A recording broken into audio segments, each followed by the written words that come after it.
It's the two dudes with the attitudes, let's go. On the Friday, you know what it is, man, they came to handle biz. Two dudes with attitudes, and they came to get it in. If you wanna hear it all, yeah, you in the right place. Going through the highs and lows at a pretty calm pace. This is where they talk to all elite, Dynamite and Rampage. All the other news on your timelines or your page. Shooting star press like it's mad side down. MWO, and yeah, they here to hold it down. Had to kick a rhyme just to tell you about the show. From the TikToks or the shorts, they will bring the smoke. And yeah, it's the dudes like it's Sean and it's Diesel. Live on the Twitch, YouTube for the review. Show them all the love on the platform you using. 5-star rating now, there is no excuses. Welcome back or welcome for the first show. Two dudes with the attitudes, time to work, bro.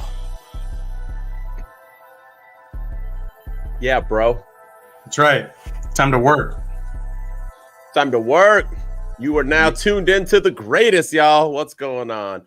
Welcome back to another episode of Two Dudes with Attitudes, a wrestling podcast. And Wolfpack, we're glad you're tuning in again. And as always, I'm the dude of Wrestle Talk, Mr. MWO. And with me, as always, is the ginger who the honorary dude. Copyright infringer. Yeah. I got there you go. Yeah. So am I, my man. Don't worry.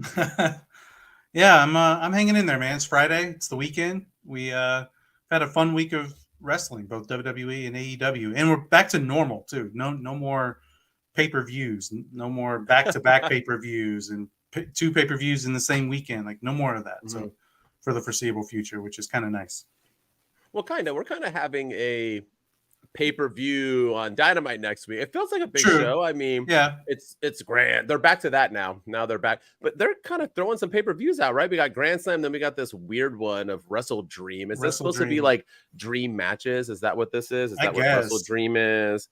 Because I've been dying to see Bryan Danielson wrestle Random Sabre Jr. Yeah, mm-hmm. Yeah, I've been dying for that match. Yeah, we're gonna get Swerve and Hangman though, so that'll be fun. Okay, I don't know if we're talking about Swerve today, but I have to say, I've been like this Prince guy who dances to Swerve songs all the time. I'm like, it's so ridiculous. Like, what is this guy doing? And then I was like, they played the stuff, and Brian Cage came out, and it was a different song, and I was like, where's Swerve? And then when Swerve came out, they played the song, and Homeboy was dancing to it. Remember? And I was like, I'm not gonna lie, it's actually dope. I'm not gonna lie, Swerve's song might be the best song right now in all of wrestling. I was like doing the Prince. I was like, yeah, it's a good song. Pretty good. After you get past all the Who's House, Swerve's House, like that whole part, it's started. It's good stuff. It's a good song. We're back. We're back this Sunday. Rams Niners in SoFi. Yeah. We get to do that. Who's House? Yeah, that's okay. I just picked up Homeboy, the rookie, Nikiro, whatever his name is. He got like 20 points this week. He's filling in for a cup. We'll see. We did all right. We spanked those Seahawks. That was a good win for a team that's only supposed to win like 3 games this year. So yeah, my team. How'd the Broncos do? They lost to the Raiders 17-16, and Russell Wilson. It was close. He still looks like a confused puppy out there, and I don't know what's he going started on. off hot. He was kind of like good the first half. I was like, all right, Russell, you're back to Seahawk Russell, and then he was like, hold my beer. Yeah. It was like, it was like all in Russell Wilson, and then you had all out Russell Wilson. For real. You have Russell Wilson of the Seahawks, and then you have Max Caster playing quarterback for the Denver Broncos, because they look exactly alike. I promise. 100%. Yeah, and it's crazy too, because Russell Wilson, because this is a football podcast, is that sometimes you don't realize how much a coach can probably impact your play when they build around you and work around you. And I don't think it's just like Russell Wilson all of a sudden just aged when he went to the Broncos. I think it's just different coaching, not working with them. Even though I hate Pete Carroll because I'm a UCLA fan and SC is straight trash. And Pete Carroll's straight trash because he robbed that place and then bounced as soon as they were in trouble. Oh, yeah. He's a crook, but he at least knew how to book Russell Wilson. So good for him. To a degree. Because then he made Russell Wilson pass the ball when they could have handed it off to Marshawn. Cost him a Super Bowl. But I was on the one. What were they thinking, man? Marshawn was unstoppable then. Anyway, let's get into some AEW, right? Let's do it. AEW was strong, bro. The WWE was strong. AEW was strong. Welcome back, wrestling fans. We're getting some good TV again. And I just want to say one more time, we give TK a lot of flack and we give AEW a lot of flack. But I got to say, I'm digging the way TK is booking Rampage, Collision, and Dynamite still.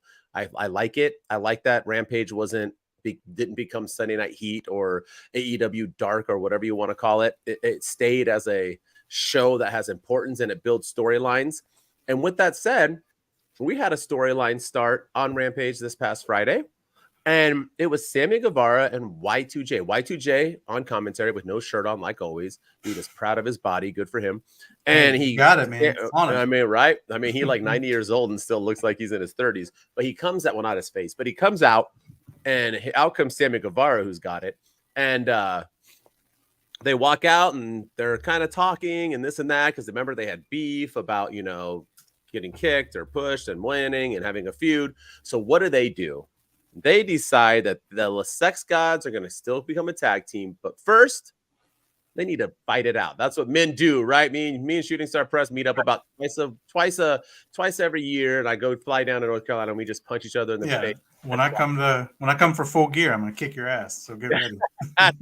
I can't wait. That's how we keep the podcast going. But they're just going to get it out of their system, fight each other for the first time ever, which I'm super surprised because they have been together since day one-ish. So I'm surprised that they haven't had a match yet.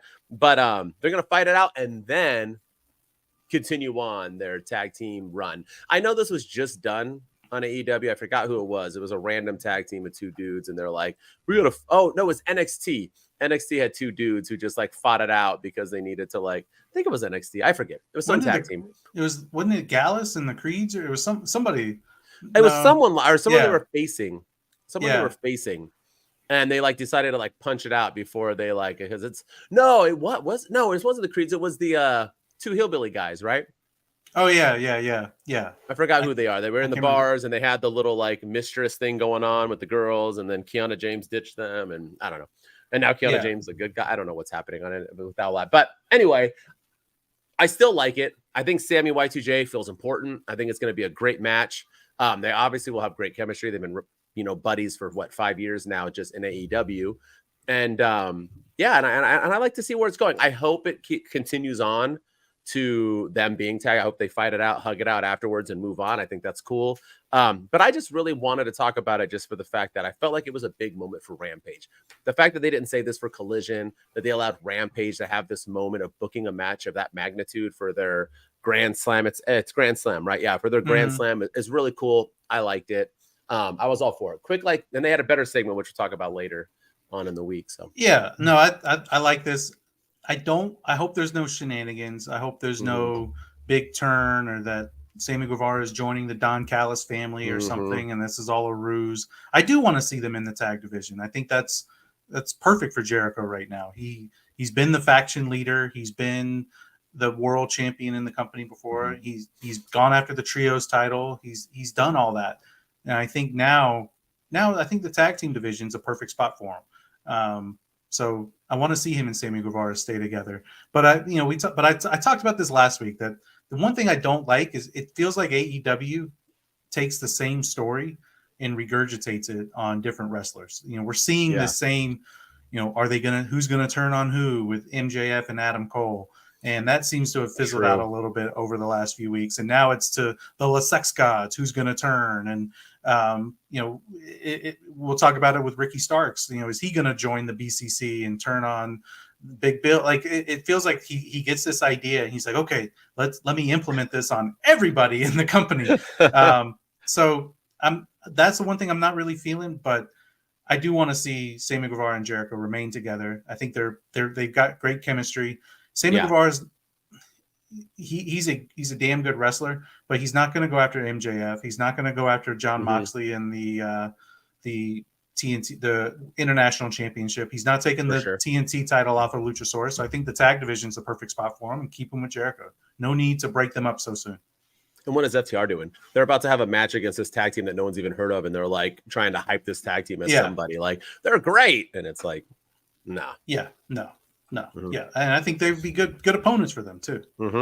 So And another thing about Rampage that I enjoyed was the women's match. We had it was a women's trios match. It was Sky Blue, Britt Baker, and Hikaru Shida versus Taya Valkyrie, the Bunny, and Anna Jay. And I thought this match was solid, but the one thing that really stood out to me was kind of at the end of the match when Britt Baker inadvertently hit Hikaru Shida. They teased their tension throughout the entire match. Shida is wondering if she can trust Britt Baker going forward. Mm-hmm. There was a stare down. Britt Baker swears she didn't mean to inadvertently hit her, or did she? Because now, are we finally getting that long-awaited turn of Britt Baker that we've been predicting on every single AEW pay-per-view? When we do predictions, we're like, this is it. This is the moment. She's going to join the Outcasts, and she's going to be the ringleader. She's going to pull the Hogan and be the bad guy this whole time.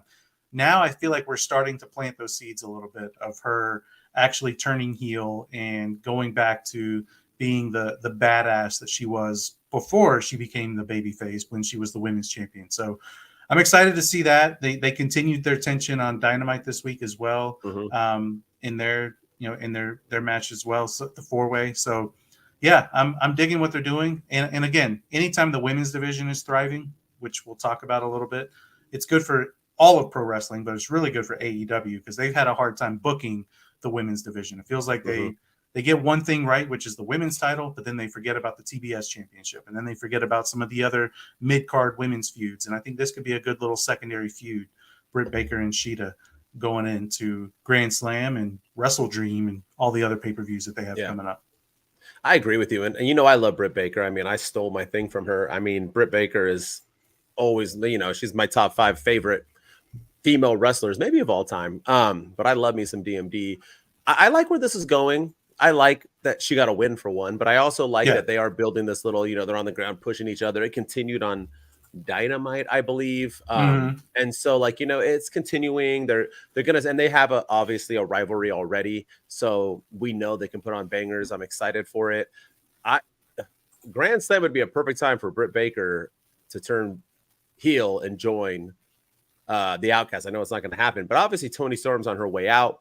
She's going to be wrestling Saraya. Why not have Britt Baker, cost Toni Storm that match and have her join the Outcast, and then she can feud with, Shida and everybody else. And it'll be different too. It'll be, instead of having them have a match against each other where they beat each other up, and then at the end they're like, hey, by the way, I'm aligned with these people. I've never understood that whole thing, but so you wrestle the whole match then turn. It's so stupid. So stupid. But no, I'm all for Britt Baker. I want her to. I think this is going to lead to something, and I really hope it does. I hope it does. I agree. And we had stories of galore because right after Rampage, we went right into Collision, and we continued to build some stories. And one story they were telling was a return. So we had Nia Jax return, and everybody was thrilled. The internet is ablaze. People are so happy to see Nia Jax back in the world. For those of you that don't know, this is sarcasm. And we had a return in AEW, which was a surprise to me because I watched it a little late. I didn't catch on to it. I've been hearing rumors about her.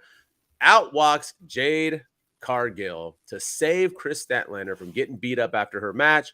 Jade Cargill gets a huge pop. She looks tremendous like always. She runs down, beats everybody up, and picks up Kris Statlander, and you're like, yeah. And then she puts her in her finisher, face plants her, holds the belt up. They will be wrestling this Friday on Rampage. We're just going to throw some spoilers here. This is why I wanted to talk about Jade Cargill.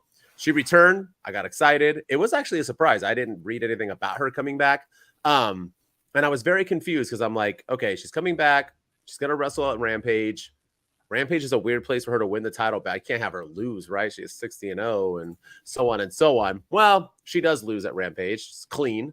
I heard it's a quick match. She gets beat down. They hug, and she waves to the crowd afterwards. And why is this important? Because rumors have it that Jade Cargill's contract is basically done, and she is 100% almost confirmed going to NXT. Not WWE, I heard NXT. And that's what her next move is going to be. I think I'll bring this up later in our segment, but I'm back and forth with this. I don't see why TK would let her go. It wasn't like she wasn't used correctly per se. I know she didn't have a lot of matches. I know she had 60, but it was kind of on dark matches, and she wasn't really on TV as much as she should have been. But she had a good run. I think they treated her nicely. I mean, maybe she just wants to grow and be bigger. Maybe she wants to work on her craft.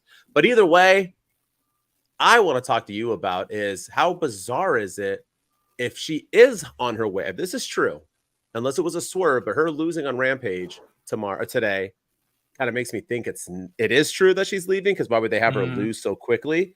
I'm just confused on why TK had her come back. Was it to throw her a bone, to be nice? Sometimes they do that, let her look good on her way out, but she lost, so she's not looking that good. I'm just, what say you? Why bring her back if she's going to leave in a week?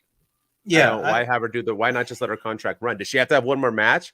Is that in her contract? It must be. Matches? Yeah. I'm just very confused. Everything about this is pure speculation at this point, but Sean Ross Sapp is saying that she's on the way out. Dave Meltzer said that she's on the way out, but then there's never mind. And she did an interview herself about 3 or 4 weeks ago saying that AEW is the place to be. There's nowhere she'd rather be than AEW. So I don't know. Maybe she was just saying that because she was technically still under contract with them. But yeah, everything's just such speculation that we don't really know until we'll see her in the WWE. But I think she's a star, and I think she'd be perfect for the WWE. Their women's division is kind of floundering right now, and I think she could bring some instant credibility and have some great matches with Charlotte Flair, Becky Lynch, Shayna Baszler, Rhea Ripley, just to name a few, Io Sky. So I think she could go there and instantly be a star. If she goes to the main roster, or if she goes to NXT, I think she could be a stud there as well. So, but I don't know. I was super excited to see her back because, like you said, we didn't see it coming. It was a nice surprise. They were actually going to do something with the TBS Championship. They're revisiting its storytelling, long-term storytelling. The person who took the title off of Jade Cargill is now going to have to face Jade Cargill, and is she going to win this time? It was the way they did it was great. She got a huge pop from the crowd. Nobody saw it coming, and then now this kind of takes the wind out of the sails. And the match was on Rampage, and it's just when it was announced it was on Rampage and not at Grand Slam, I think that might confirm that this is true, but I don't know. It's all speculation until we see her in WWE, but I don't know why they brought her back. I don't know if she if it was in her contract, or she had a certain date that she had to adhere to, and that date happened to fall on Rampage this Friday. I don't know, but it really is. It's gonna be a detrimental blow, I think, to AEW losing Jade Cargill to the WWE. I agree. I love her. We both love her. We have.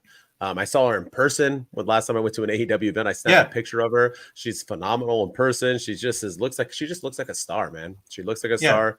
Treats herself like a star. It's sad that she'll be going on. Well, it's sad for AEW. Good for WWE if you're a fan. So yeah, and this might actually be the start of. We've been waiting for the quote unquote Wednesday night wars and the WWE versus AEW wars.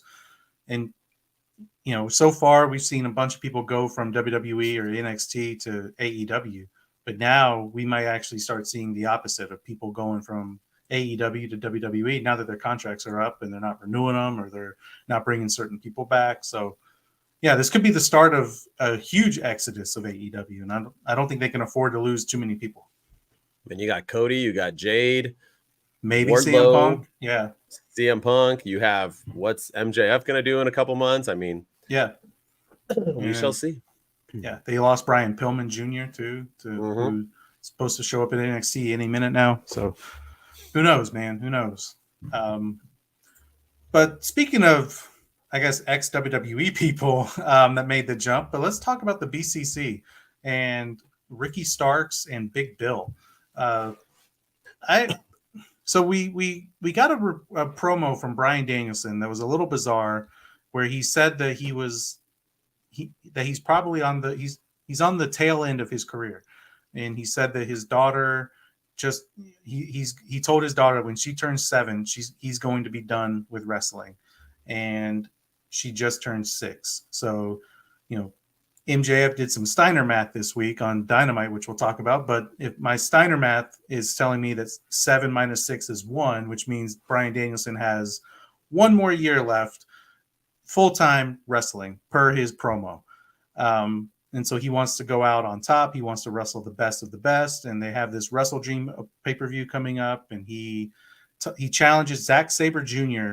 From New Japan Pro Wrestling to a match at Wrestle Dream in Seattle, Washington, which the crowd popped. I don't know much about Zack Sabre. Again, I don't watch New Japan, so I don't know much about him. I feel like he's been in like Impact before. I've heard the name, but I've seen him wrestle. Yeah, I can't picture where I've seen him. But anyway, I have no doubt that's going to be a great match. But then his promo got interrupted by Ricky Starks, who came out and, he was talking about how at All Out he had everybody's attention. He didn't tap out to Bryan Danielson in the strap match. That Ricky Starks did his thing. And then Bryan Danielson was going to offer him a spot in the BCC. And Ricky Starks, they looked like he handed him a shirt that had the BCC logo on it. They never really showed what was on the shirt, but we were just assuming it was a BCC shirt. But Ricky Starks grabbed it, and then all of a sudden, Big Bill came in and they beat down Bryan Danielson. They started beating him down, and then out came Jon Moxley, and they took Jon Moxley down too. And I was kind of digging this, and I actually liked this segment. I thought it was good. I thought Ricky Starks, he's away from some of the, he's been feuding with Punk and, but he's been kind of lost in the shuffle a little bit. And I think a feud with the BCC is perfect for him right now. And I don't understand the Big Bill thing. I know he was suspended storyline wise. So he randomly started managing Big Bill, and now they're both wrestling again. So I guess they're partners, but again, that feels like another random pairing, but I don't know. I kind of dug the segment with the BCC. The BCC looked vulnerable. Ricky Starks and Big Bill looked strong. Jon Moxley bled again, which is always that's just a day that ends in Y for old Moxley. But no, I thought it was a good segment. I thought it's a good way to make Ricky Starks look like a stud and do something with Big Bill. Keep Bryan Danielson and Jon Moxley together. So yeah, the only thing I don't like though is again the double booking. Moxley's now feuding with Ray Penta, and now he's feuding with Ray Phoenix, right? Yeah, and Ray Phoenix. He's also feuding with Big Bill. Apparently, he's still got his animosity with Orange Cassidy. So that's the only thing I don't really care for. But other than that, I thought this segment was pretty good. Yeah, and I think they're kind of feuding with Homeboy too, because Claudio's feuding with him. Eddie Kingston, and so because they're having a match anyway. But yeah, I agree with you, man. And remember, Ricky Starks was going to get in because to get in, you got to bleed, right? That's like their MO. And he made Bryan Danielson bleed. I'm not gonna lie, I got half excited that Ricky Starks was going to join the BCC. Oh, I was like, oh, okay, let's go, and then he did, and I was like, eh. But I have to say, I actually don't mind Ricky and Big Bill. It really feels like two dudes with attitudes, man. I'm getting that Shawn Michaels, Kevin Nash vibe where Big Bill is just the dude who's going to be beating people up and will turn on him one day. And Ricky Starks is that cocky little, I'm a good looking dude. I'm a heel. I can do what I want. I'll see, I lay down for absolutely nobody. He's gotten that HBK vibe. I'm kind of digging it. Where I know it was random, but sometimes random works, right? But I like this. I like what's going on here. I liked all of it. I liked, Bryan Danielson talking about, he didn't say he was done. He said, I told my daughter when she was 7 years old, I'd be winding down. Yeah, that's true. I think that's so he probably has more than a year left, but he did announce that he only had a year. I don't know. But either way, cute stuff, good stuff. Bryan Danielson was looking really in shape. I was talking about Britt Baker off before we got on that she's looking very lean and clean. So was Bryan Danielson. He was looking more clean and lean than he did before. Maybe it is his end. Maybe he was like, I got to get in great shape and just end this down and he can go. I didn't like the announcement of him. I'm so sick of Tony Khan and AEW doing these like Nick Sabre, like a dream. That's not a dream. Let's stop with the dream. Not every, for one, anyone in AEW wrestling someone in New Japan wrestling is not a dream match. You know how many dream matches there truly are in wrestling? Probably like 5. Let's stop pretending like every dude who doesn't wrestle on AEW from New Japan is a dream match. Like Nick Sabre is a dream. 10% of wrestling fans don't even know who the hell Nick Sabre is. So that's not a dream match. Roman Reigns and Kenny Omega, okay, I'll give you that's a dream. But let's stop with this Sting and Undertaker. BS. Yeah, that's a dream match. You know, Brock and Stone Cold, that's a dream. Let's stop with the stupid like the Rock and Shawn Michaels. That's a dream. Never happened ever. They wrestled together forever. These are dream. No, Nick Sabre and Bryan Danielson is not a dream match. Get out of my face with this nonsense. It's like bleeding all the time. You're wasting it for me. Now Moxley was bleeding. I didn't even care. I was like, well, yeah, I know. Cool. I will say I do. I'm kind of digging some of these little callbacks that AEW's been doing recently. I mean, they just started a whole feud with MJF and Samoa Joe because of a shove in NXT. And then you'll talk about MJF in a second with his Steiner mat that he did in his backstage promo. But at the end of this, Ricky Starks he took the shirt that Bryan Danielson had and put it in Bryan Danielson's mouth and was holding him and choking him with it, similar to when Bryan Danielson choked out Justin, the ring announcer, Justin Long, I think that's his name. Justin Roberts, was it? Justin Roberts. Justin Roberts. Yeah, he's the announcer, right? Yeah, he's the ring announcer. He choked similar to how he choked him out when he got fired from the Nexus. I thought that was a nice little callback, but he got choked out. Yeah. So it was the exact same way, the exact same form, and this time Bryan Danielson was on the receiving end of it. So I was digging that, but yeah, I'm not digging the Wrestle Dream. I mean, we'll watch it, we'll break it down, and I'm sure there'll be a phenomenal match. But again, where is he? Where is Zack Sabre to accept the challenge? He wasn't on Dynamite. He didn't show up in this segment to help Ricky Starks beat him. You know, at least bring him out and do something to get the people to know who he is. We have. You know, this was September the 8th, so we had this pay-per-view's on October the 1st, so we have a couple of weeks to build it up. I don't want to just them to talk about it and then we don't see the guy until October 1st, because then that's just going to be a waste. Yeah, or maybe just, just say like the match like fans have been like anchoring for or something, not like the dream. I'm just sick of the dream match. No, but I hear you. So, but it was still good stuff. I enjoyed it, everything other than that. And going from good promos to, I know AEW, I said had a great week, but in wrestling, you can't have everything work well.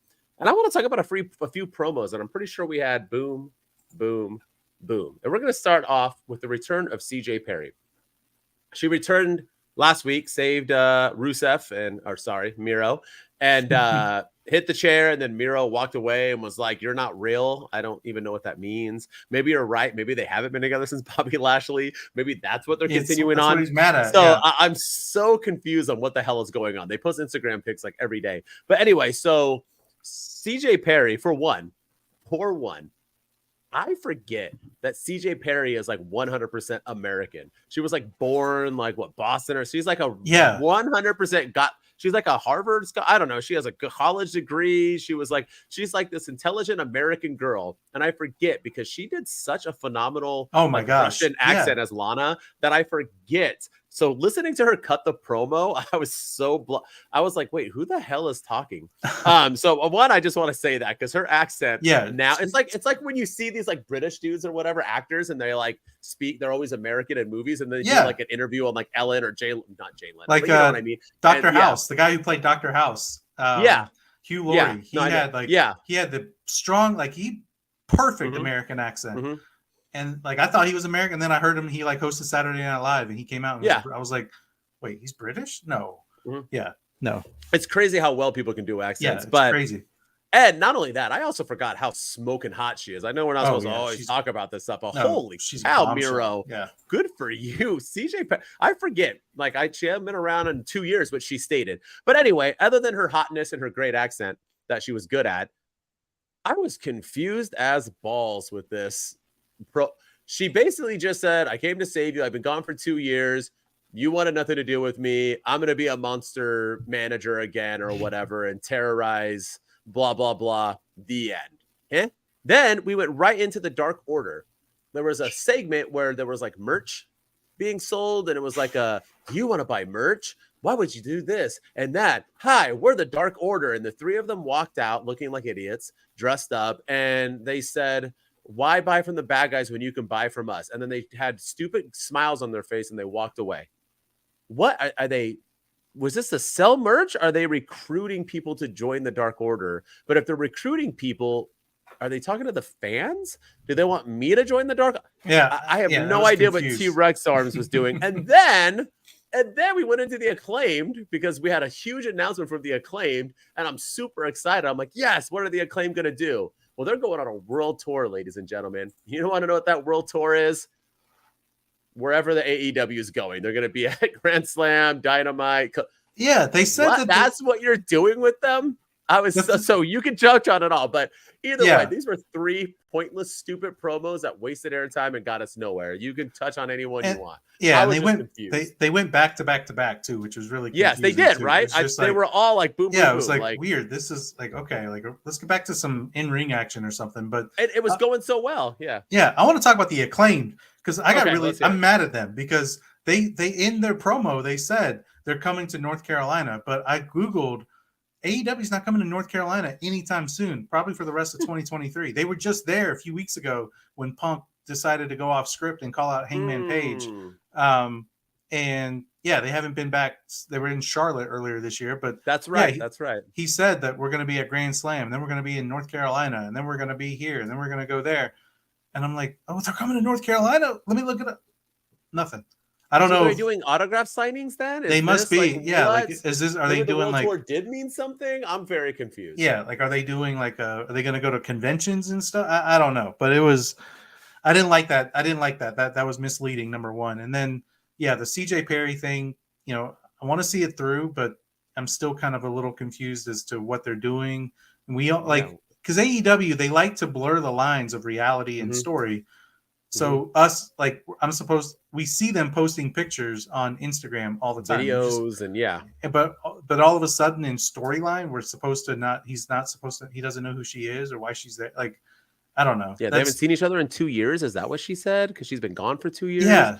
So were they broken up? And then the Dark Order thing, I don't know what the heck that was. So what was that? Was it to sell merch or was it to join? If you're going to recruit people to join, you got to start winning some matches to make me want to join, number one. Number two, I don't know. I'd probably just sell merch if I had to guess, but it was bizarre. But yeah, it was a bizarre way to in the middle of Collision, which I thought Collision was solid for the most part. So did I, except for those 3 missed opportunities. Yeah. So I don't know what they were doing there, but I'm gonna talk about the tournament, Roddy Strong and Samoa Joe matches on Collision, and I thought this tournament has been pretty lackluster for the most part in terms of star power and everything and predictability. And predictability is not always a bad thing in wrestling, but we kind of knew from the very beginning of this tournament that the finals were going to be Roderick Strong versus Samoa Joe.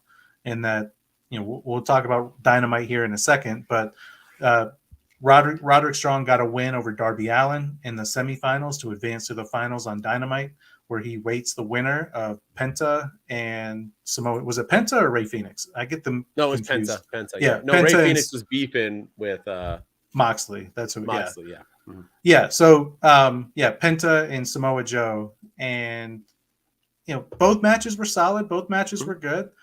The Samoa Joe match was. I thought it was the right call to put that one in the main event over Roderick Strong and Darby Allin. They looked really good. They all 4 contenders. Darby Allin, despite getting thrown into the wall like Rey Mysterio from Kevin Nash by Luchasaurus before the match started, I thought he looked really solid in that match against Roderick Strong. So I thought all of it was good stuff. But again, just the predictability factor. We knew it was going to be Samoa Joe versus Roderick Strong. So why not just why do all this whole tournament thing and just again another tournament for another shot at the title that I don't know who's going to come out of the Grand Slam with the championship. So I am intrigued about that, but I'm just not. I don't know. I feel like they could have done away with the tournament and set up Roderick Strong versus Samoa Joe some other way, or they could have gotten to Samoa Joe versus MJF another way. Easily. Like, they didn't need to do a tournament when we knew what the finals were going to be. Yeah. When the whole thing started. So tournament was fun, but it was quick. It happened. It was announced 2 weeks ago. It's already over. It's an 8-man tournament. 8-man tournament. They rushed it. They were wrestling every all 3 shows. And like we said, there was 5 guys who didn't matter. 3 that did. 3 of them out of the 4 wrestled on Collision. I didn't mind them. I'm going to throw you for a loop here really quick. before we jump on to Dynamite. I wanted to talk about a spot in the Roderick Strong and Darby Allin match.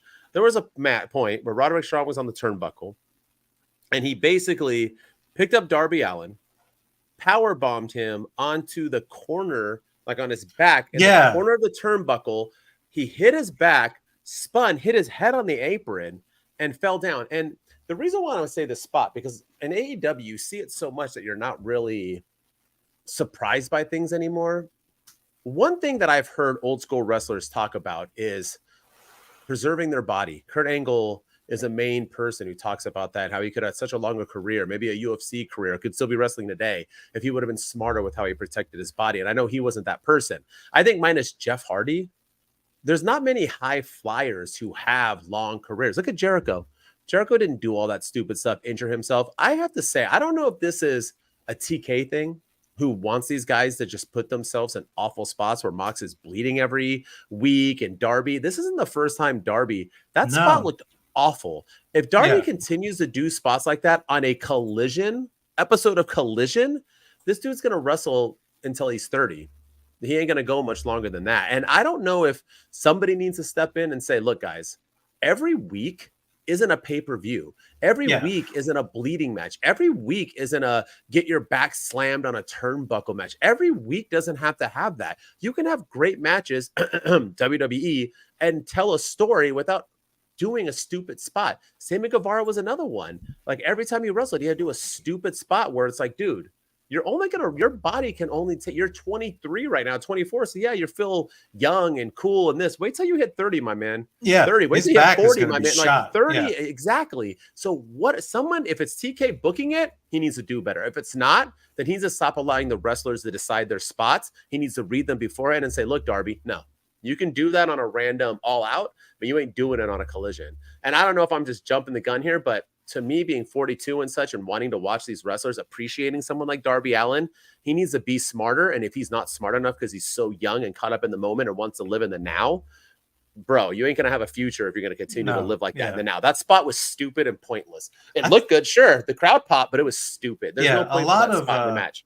A lot of Darby Allin spots look cringy at best. I'm like, man, this guy, like I thought the Luchasaurus picking him up and throwing him into the load bay door before the match even started. I thought that was an unnecessary shot and spot for Darby Allin. And every suicide dive that the man does, every coffin drop that he does, every move off the top rope that he does, it looks like it's painful, and it looks like he's and you know, CM Punk, we talk about him, he the guy who was just fired from AEW. There was a whole thing with Jack Perry about using real glass in a spot.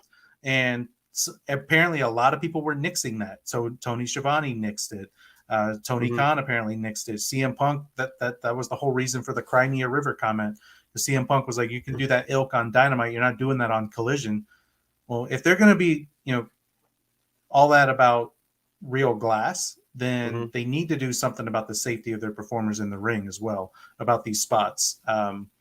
Because, you know, they cared about their safety then, but they don't, it feels like they're just, you know, oh yeah, you do whatever you want with your back and these suicide dives and these moves into the barricade and your extreme moves. And, you know, that's fine, but real glass, no, we can't do that. Yeah. But also real glass is pretty stupid because you think about it, it's all over the ring. If that gets in your eye, you're done, dude. Yeah. That's why they use the fake glass. It's stupid. They use Hollywood glass. You don't use real glass. No, Jack Perry to even say that that just shows that these young kids are stupid. They need a mature person to tell them. And I completely agree. And I think it was a stupid spot. And I think CM Punk was actually in the right to put a stop to that. So, but it's just weird that they cared about it then with safety, but they don't care about Moxley bleeding every week and Darby Allin doing this every week. And, you know, some of the other things that they do that are pretty cringy. Yeah. So agreed. It's like, just be consistent at least. I agree. All right, let's get into Dynamite. You ready? Yeah, let's do it. All right. So I want to start off with that MJF promo we've been talking about. Holy cow. I just got to bring it up because it's so great. MJF is one of the best promos in the business today, maybe number one. But his backstage promos, because they're pre-recorded, is even better. I loved him getting interviewed. I loved Adam Cole sitting there the whole time. I loved Adam Cole being cringy when he was talking about Roderick Strong. I loved him being face forward when he was talking about Samoa Joe. I love everything about it, that they fist bumped and everything. But MJF, this was hot. This was just hot fire, dude. For one, the jokes about his neck was hilarious. Because Adam Cole was like, dude, I'm so sorry about your neck. He's like, what do you mean? I get a week off. Yeah. TV. It's awesome. Thank you, Samoa Joe. It was like, even Adam Cole laughed. Classic stuff. Him cutting the Roderick Strong promo was spot on. Him cutting the Samoa Joe promo and saying that he's going to submit him, spot on. And then he decided to go into math. And I don't know a lot of you understand Steiner math. So Scott Steiner's cut a promo many moons ago in WCW, and he tried to do Steiner math too. Do we have a clip? Oh, man, that would have been great if we would have had it. But he cut Steiner math, and it literally made no sense. It was about 75%, 20%, and it ended up being 140%, which nothing could be over 100%. And I'm pretty sure MJF cut it exactly. I think it was verbatim. Word, was it not? Yeah, I'm pretty sure. And you got it. It was freaking amazing. Everything about this promo was amazing. Everything. I just wanted to bring it up because it was so great.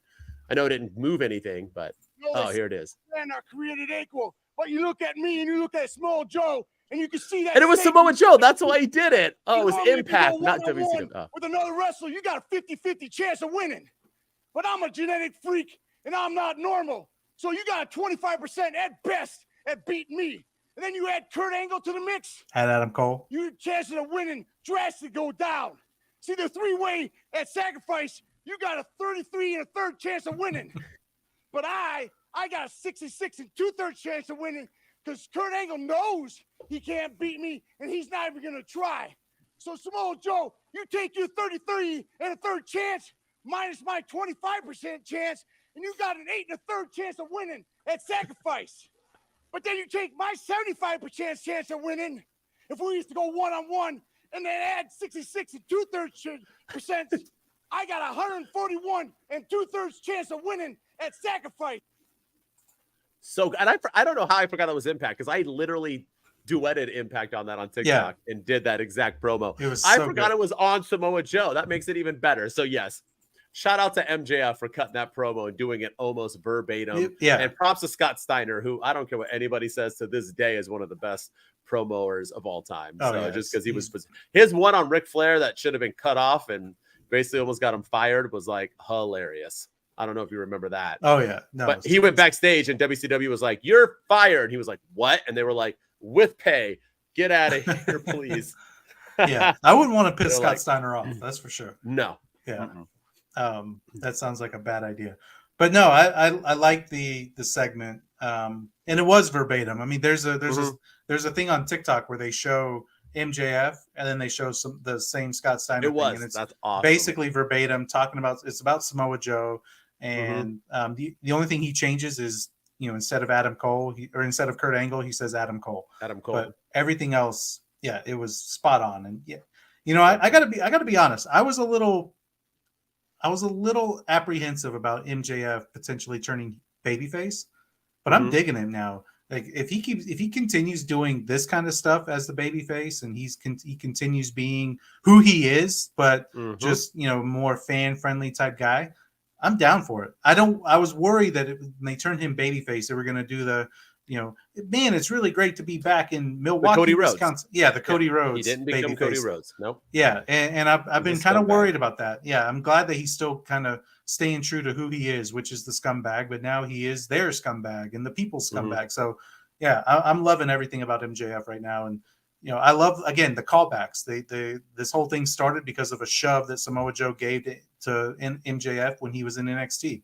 And now, they're going back to Steiner math. And, yeah, it's all great. It's all good stuff. I'm digging it. And I want to see more of it. And I hope that I want to see this turn into a long-term feud because I'm actually really enjoying it. I hope it doesn't end at Grand Slam. Yeah, I don't think so. And shout out to the original Jade Cargill and behind Scott Steiner and Impact. I forgot her name, but she was fun in Impact. I forgot her name, but she was like good. The big, tall, buff girl too. Yeah. Yeah, I can't remember her name. Yeah. No, but she was following Steiner for a while on Impact. Shouts out. All right. So for me, I want to talk about something, we talked about it on Rampage, but we'll talk about it here now. The La Sex Gods and Chris Jericho and Sammy Guevara. They're going to have a match next week at Dynamite Grand Slam, and that was set up on Rampage, as we just discussed. But they had a little bit of a weird promo, but it was kind of weird, but I enjoyed it.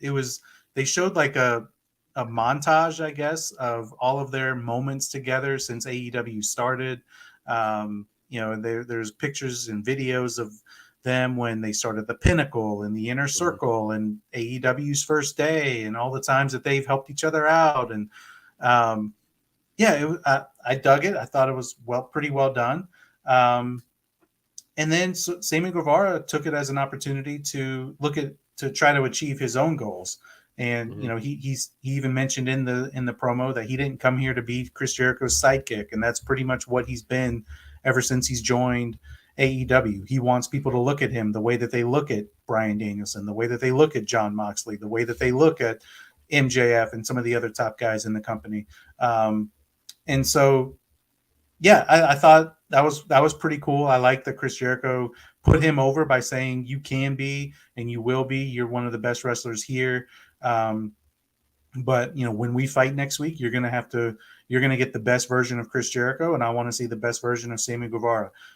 So it started off the montage. Yeah, it was maybe a little cheesy, but I dug it. I thought it was well done. I thought that, both of them cut the promo was terrific. It really made this match feel important because it's a significant match for Sammy Guevara, but it's also a huge match for Chris Jericho because, he wants to help his friend, but he also wants to teach his friend a lesson in respect and, show that he can still hang. And he proved it that he can still go with Will Ospreay, but he lost. So it's just, I thought everything about this segment was great. Sammy Guevara, again, I don't want to see them break up. I want to see them continue. And I have this feeling that there's going to be some sort of shenanigans or something in the Dynamite Grand Slam match, and Sammy Guevara is going to turn or something, or Chris Jericho is going to turn. But we've never seen Jericho alone in AEW. He's always been with Guevara, or he's always been in a faction. So I don't know. I like what they did, and I want to see them continue doing it.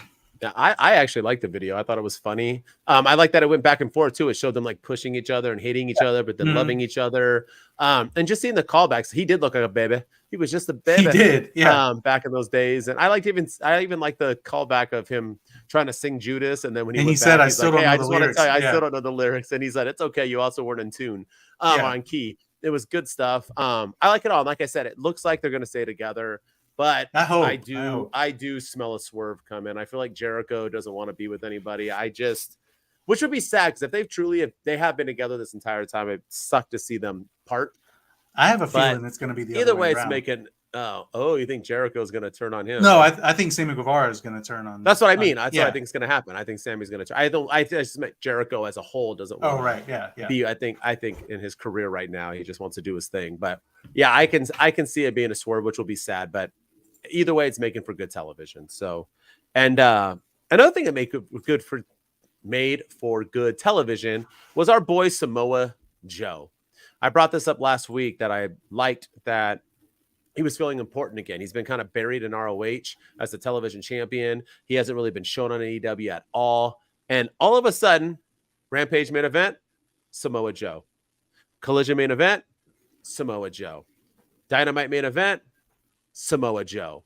Grand Slam main event, Samoa Joe. Closing the show by choking out MJF's best friend, Samoa Joe. Samoa Joe has been all over your TV, and I don't know if anyone's ever headlined Rampage, Collision, and Dynamite 3 times in a row. He's pulling that Dominic Mysterio time right now. I'm loving it. He's getting great heat. He's pulling on 3 great matches, all about 15 minutes each. They were all great matches.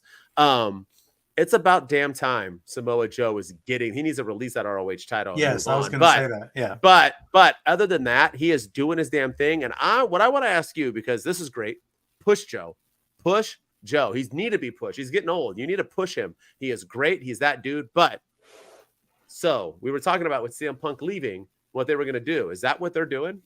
Is Samoa Joe getting all this and coming out now? I mean, I don't know if he's going to beat MJF. I'm assuming not. But Is he filling in Punk's shoes right now? Is he going to be that guy on Collision now after this, being the guy, maybe winning that belt over there if they make one? Because it looked like they wanted 2 belts. Maybe they'll create one for Collision, since MJF looks like he's only been on Dynamite as of late. Is that what we're going with this? Is that what Samoa Joe is doing right now? Is he the new CM Punk? Is he going to fill his spot? He can.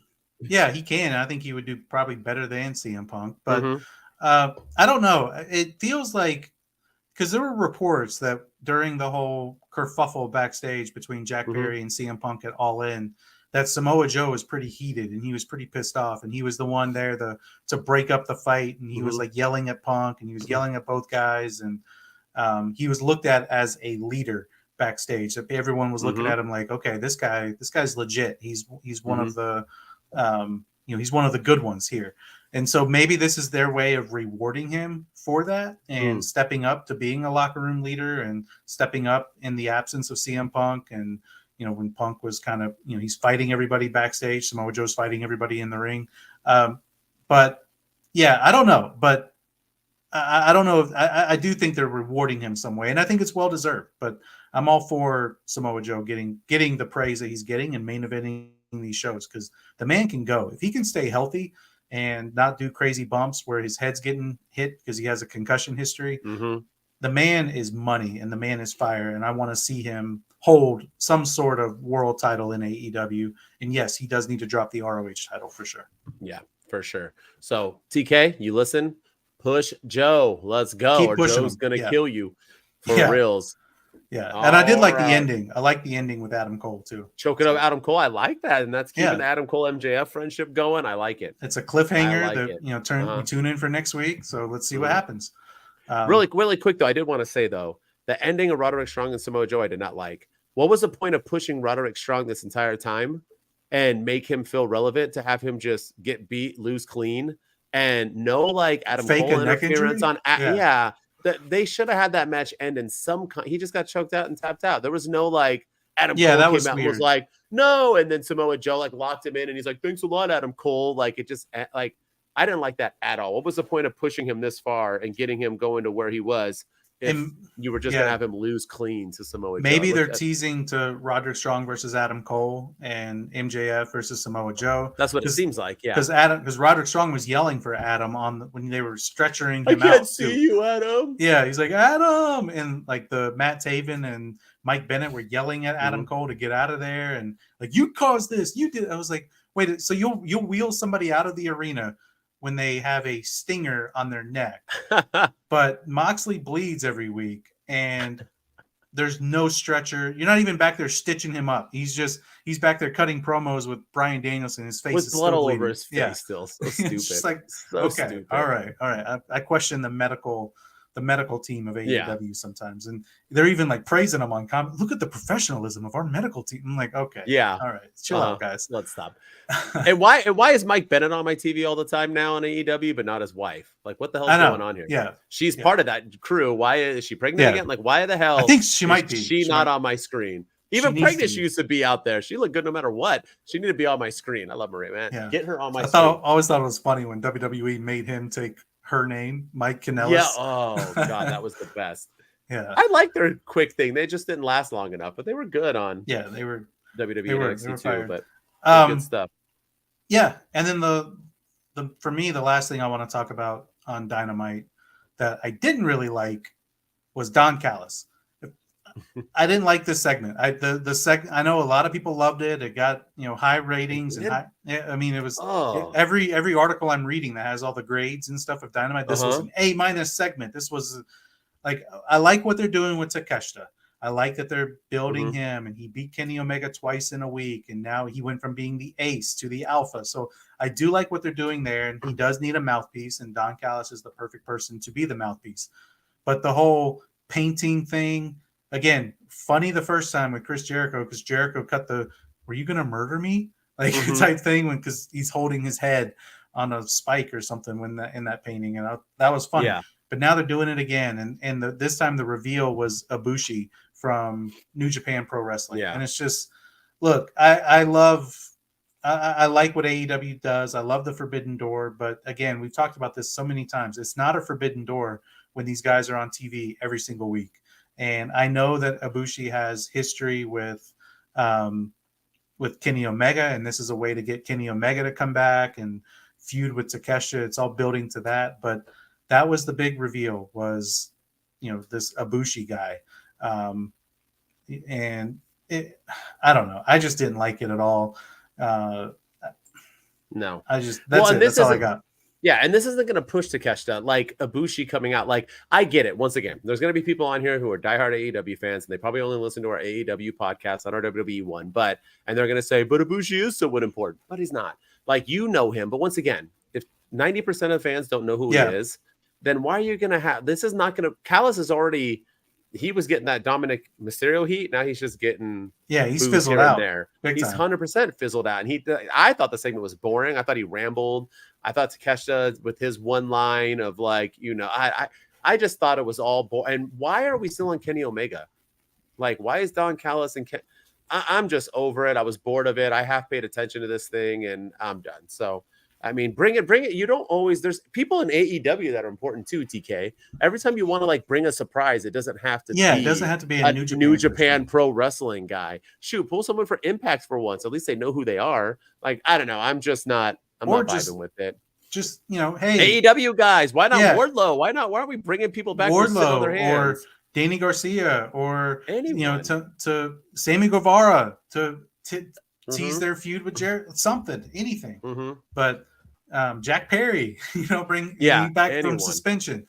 I don't know, but it just feels random, and it just feels like, hey, we have a working relationship with New Japan, so let me pull this guy and let me get this guy. Yeah, let me get this. That's what it is. And again, I've made it perfectly clear. I don't watch New Japan Pro Wrestling, and I have no bones about people who do, and it's just not my thing. I like storytelling and wrestling, and they like wrestling, and that's fine. But I don't know who a lot of these people are. So when he revealed that Ibushi was the next opponent for Takeshita, I was just like, oh, okay. Yeah. It was yawn. Yawn. I agree. All right. But AEW still had a good week. I know we ended on a sour note, but good job to them once again. And now we're about to do our segment. We premiered this segment that Shooting Star Press came up with yesterday on our WWE edition. So check it out if you haven't. So it is a segment we like to call. It's time for another good idea, bad idea. Fantastic. And this is what we're going to talk about, a current thing that is going on right now in AEW. We're going to say the good idea, the bad idea, and the other person will comment if they agree. I love this segment, so we wanted to do it again today. We might be doing it a lot more. I might be doing it on my TikTok. We'll see. I know. I've thought about making this a TikTok series. We could do it. 100%. So Shooting Star Press, as always, you get to go first. What's your good idea, bad idea? Good idea. All right. Good idea. Adam Cole turns heel on Maxwell Jacob Friedman and cost him the AEW World Championship. Bad idea. MJF reveals that this was all a ruse and his friendship meant nothing, and he's the one to turn on Adam Cole. I agree. I 100% agree with you. I don't think there needs to be any turning of MJF. Like you said, he's actually becoming a babyface organically. The fans loved him. They started cheering him. He's like Stone Cold. He's keeping his own persona and becoming that. He isn't becoming, LA Knight's half doing that right now. But he isn't Cody Rhodes, where he just like gave up his whole thing and now he's cheering on. Let me see what the people want to do. Yeah. So stupid. So I'm liking it. And I'm going to go out on a limb and say, I think this should happen on Grand Slam. I think Adam Cole should turn now, but he won't because he's feuding with Roderick Strong as well. So he needs to keep his babyface thing going on. But I wouldn't mind Samoa Joe being the champ, but maybe they'll save that for a bigger pay-per-view.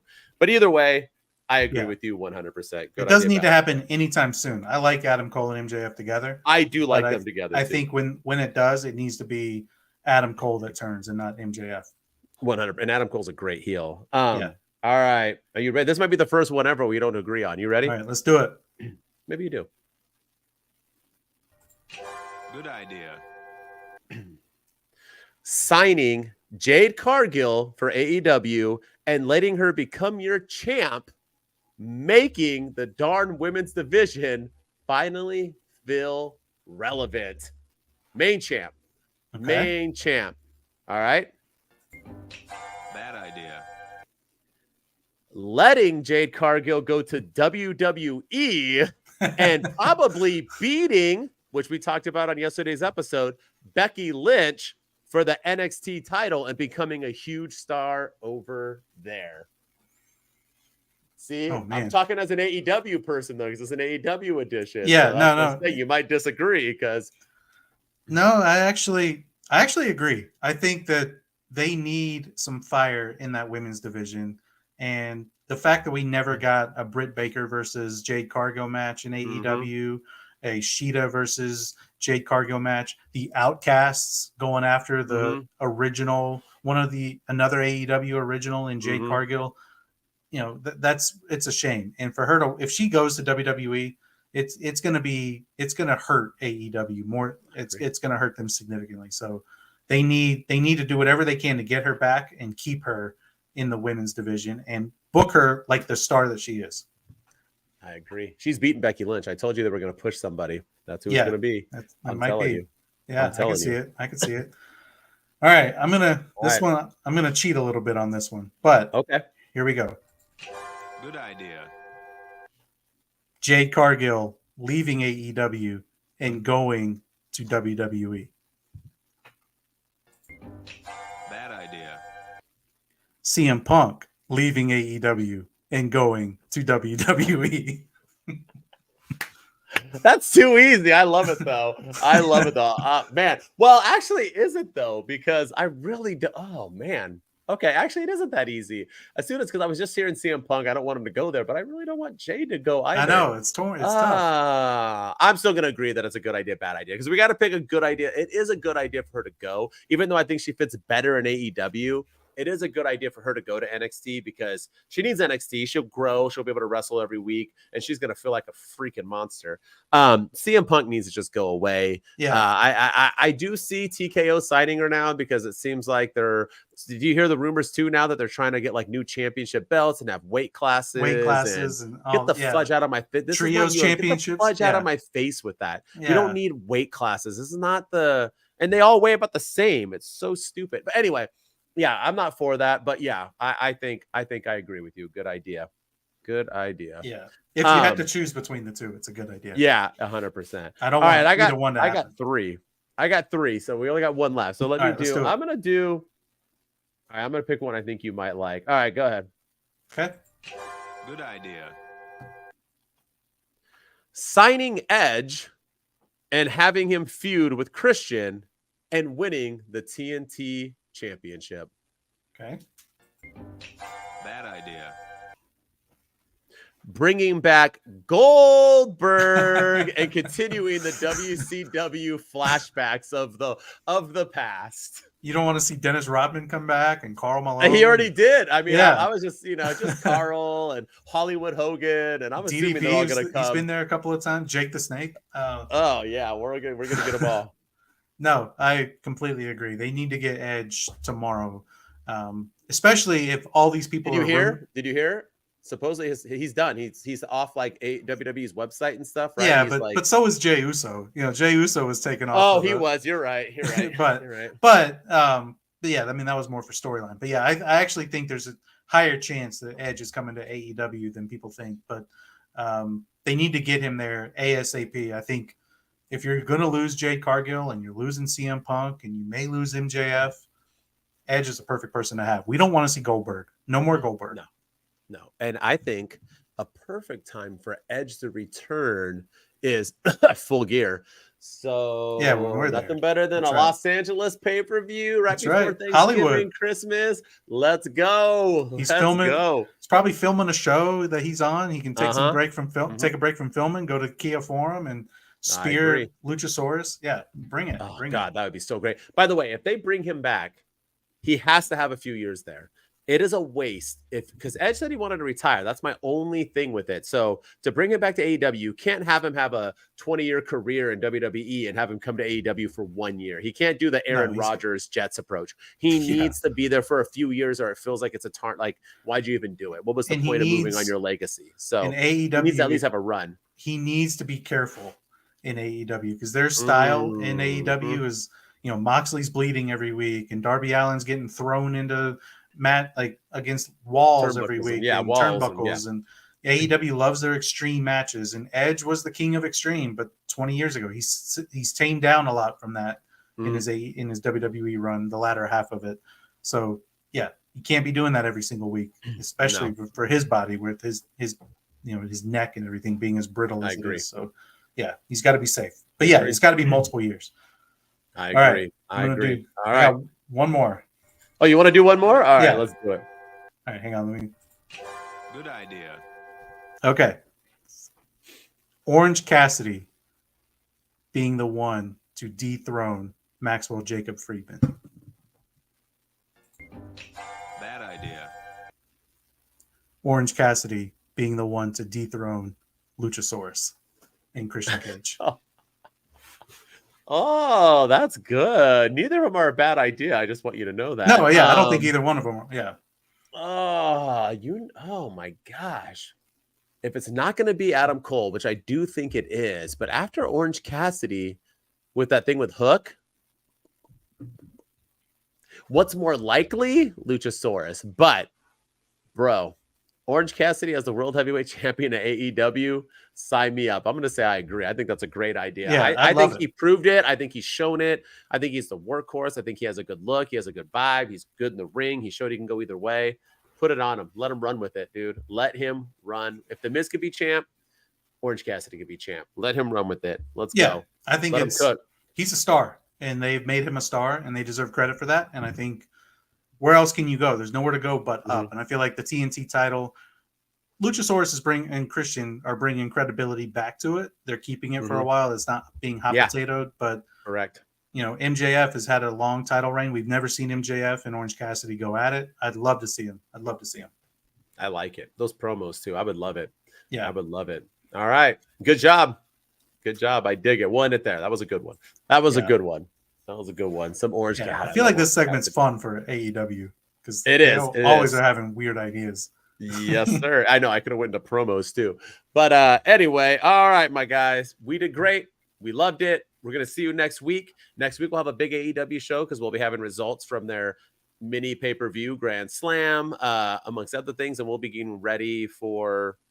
No, it won't be their event yet. But WWE has some good stuff. Yeah, October 1st. But we got some good stuff going on WWE. And we have this Monday Night Raw coming up. And then the following one, I'll be there live. So we'll be able to talk about some good stuff out there in Ontario, California, not Ontario, Canada. But with that said, keep subscribing, keep listening. We appreciate you guys. Our views are going up again. We love it. That means the algorithm's starting to work for us. Keep it up. Two Dudes Wolfpack, as always. I am the dude of Wrestle Talk, Mr. MWO. And with me, as always, the honorary dude, Shooting Star Press. Hit us up. We're on Spotify. We're on Apple. We're on Twitch. We're on YouTube. Anywhere you get your podcast, go rate us and review us. Email us if you want. Leave us a comment.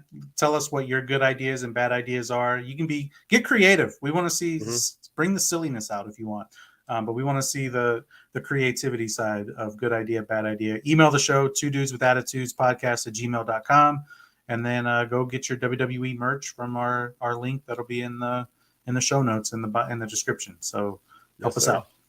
Let's go. Two Dudes Wolfpack. We're out.